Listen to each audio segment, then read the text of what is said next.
Coincés entre le Causse noir et le Causse de Sauveterre, les hautes terres du Causse Méjean vivent hors du temps.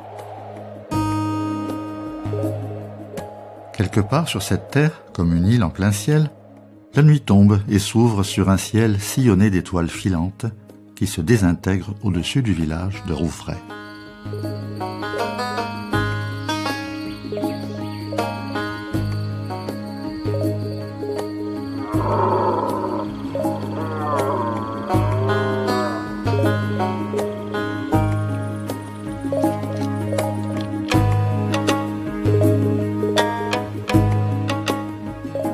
Vaste plateau calcaire faisant partie des Grands Causses, c'est le plus haut des plateaux cosnards.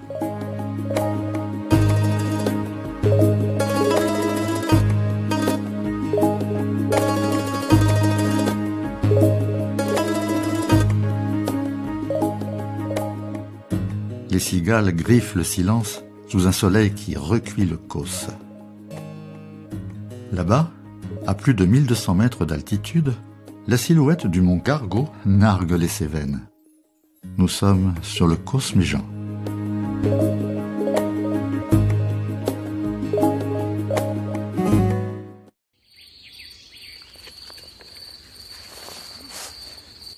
Vous pouvez me passer le kit de 100 kilos? Je suis de Saint-Élémy, la capitale des Gorges du Tarn, entre le Causse Sauveterre et le Causse Méjean. J'y ai donc passé une grande partie de ma vie. Et j'ai eu la chance, lorsque j'avais une trentaine d'années, que mes parents me donnent une maison sur le Causse Méjean. Et depuis, j'y habite. Donc je suis caussenard. La spéléo, ça m'est venu dans un premier temps par la lecture des bouquins de Casteret. J'étais pensionnaire dans des écoles religieuses. Je lisais des bouquins de spéléo et j'ai été passionné de ça. Je me disais, aux prochaines vacances, je rentre à Saint-Élémy, il faut que je me trouve un trou. Et c'est ce qui s'est passé. J'ai eu la possibilité, la chance de faire la première d'une très belle rivière souterraine. Je dirais pas tout seul, mais presque. Et tout est parti de là.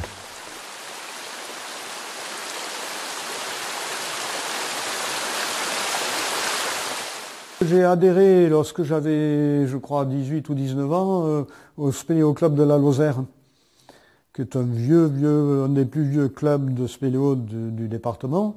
Et je suis fidèle, depuis 55 ans, je ne l'ai jamais quitté. Et je dois à mes camarades de ce club de m'avoir permis de faire de très belles découvertes que je n'aurais certainement pas fait tout seul. J'ai passé 50 ans à remuer des tonnes et des tonnes de cailloux pour essayer de voir ce qu'il y avait derrière. Très souvent pour rien, et de temps en temps, la cerise sur le gâteau, une belle découverte.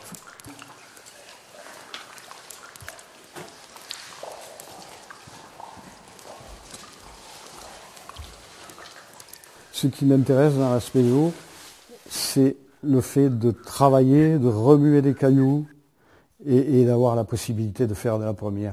Je suis un drogué de la première. De là jusqu'au fond, 10 cm.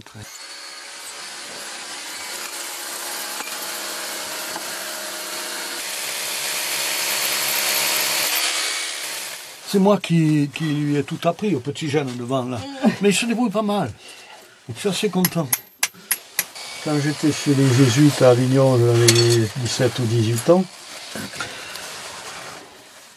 J'avais mon casque spéléo et j'avais écrit une phrase au fond du casque que j'avais trouvée dans un bouquin de Casteret. Cette phrase disait « Et c'est bien plus beau quand c'est inutile ». Et là, celui-là, vraiment, à mon avis, cette phrase s'impose là, parce que vraiment, on ne sait pas si on arrivera à quelque chose. Je vais m'enlever, il faut que je me retrouve en cassif.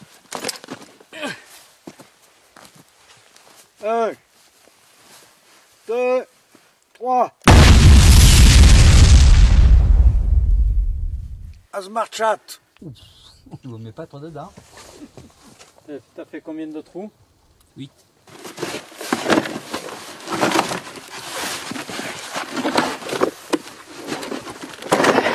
La préhistoire, c'est la grande affaire de ma vie. J'ai fait sur l'Écosse et dans les gorges du Tarn de nombreuses découvertes modestes.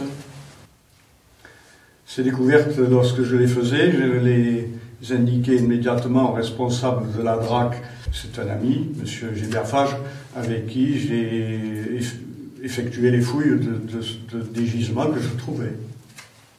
Au-delà de ces découvertes, je me suis toujours intéressé, disons, à l'origine de l'homme sur notre planète. À titre personnel, je pense que notre espèce humaine n'est pas appelée à être éternelle. Elle disparaîtra comme sont disparus les trilobites il y a 500 millions d'années, les dinosaures il y a 60-65 millions d'années, et qu'après nous, notre espèce sera l'espèce dominante sur la Terre. J'espère que cette nouvelle espèce sera pensante, parce que si la Terre n'est pas pensée, elle n'existe pas, et surtout qu'elle sera moins stupide que ce que nous sommes.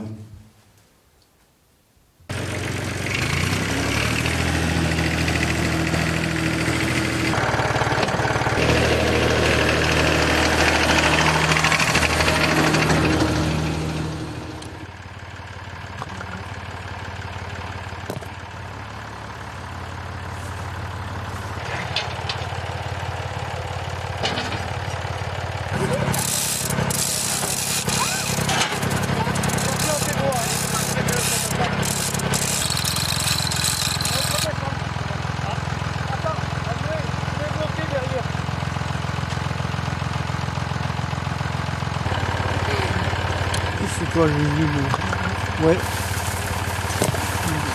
Là, c'est un peu gros, c'est un peu des marteaux. Eh bien, André, on en a fait une. Savez-vous planter cailloux à la mode, à la mode? Savez-vous planter cailloux à la mode de chez nous? On commence à faire un trou à la mode, à la mode. On commence à faire un trou à la mode de chez nous. Mon travail de sculpteur s'inspire totalement de ce que je peux trouver dans la nature. La sculpture, pour moi, c'est un peu une thérapie. C'est-à-dire que elle me permet de me prouver à moi-même que je suis capable de quelque chose. Il me faut faire beaucoup d'œuvres, de travaux pour être satisfait. Il m'en faut faire 20 pour en apprécier une. Mais lorsque je suis content de quelque chose que j'ai fait, alors je suis euphorique.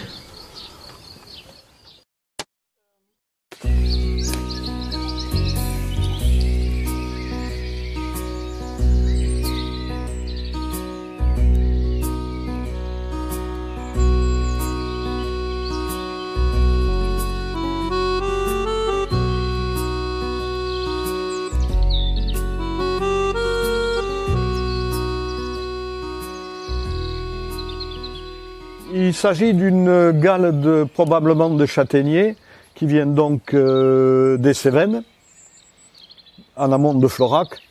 Elle a parcouru 60 à 70 km dans le Tarn et elle est venue se coincer dans des racines au lieu-dit pas de souci où je récupérais des canoës. Je me suis dit, il doit y avoir quelque chose à en faire. Donc j'ai demandé à un copain qui a un tractopelle de me la sortir du Tarn et de la mettre sur le pré où je récupérais mes canoës au-dessus.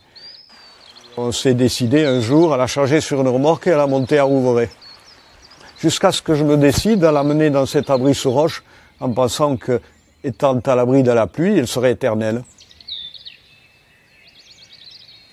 Le transport, effectivement, ça a été le gros problème parce qu'elle pèse 300 ou 400 kilos, je pense. Un voisin de Rouvray me l'a montée avec son tracteur. Pour la descendre dans la forêt sur 100 mètres, j'ai une quarantaine de copains spéléos qui sont venus nous aider à la rouler. Alors pour l'anecdote, elle nous a échappé, elle est descendue 50 mètres plus bas, ensuite il a fallu la remonter en la roulant. C'était une sacrée galère. Avec un système de cordes et de treuil, on l'a descendue ici, là, et quand elle est arrivée à 1,50 m du sol, on l'a balancée et hop, elle est venue la quiller sur le rocher. Et là, depuis, elle n'a plus bougé. La boule étant en place, il s'agissait maintenant de trouver ce que ça pouvait représenter. Là, j'ai eu plusieurs idées, plus ou moins bonnes. Et puis finalement, en parlant avec ma fille, elle me dit « Mais pourquoi tu ne ferais pas un nid de dinosaures ?» Et c'est l'idée que j'ai gardée. J'ai amené des grosses pierres qui symbolisent des œufs, et j'ai fait mon nid de dinosaures.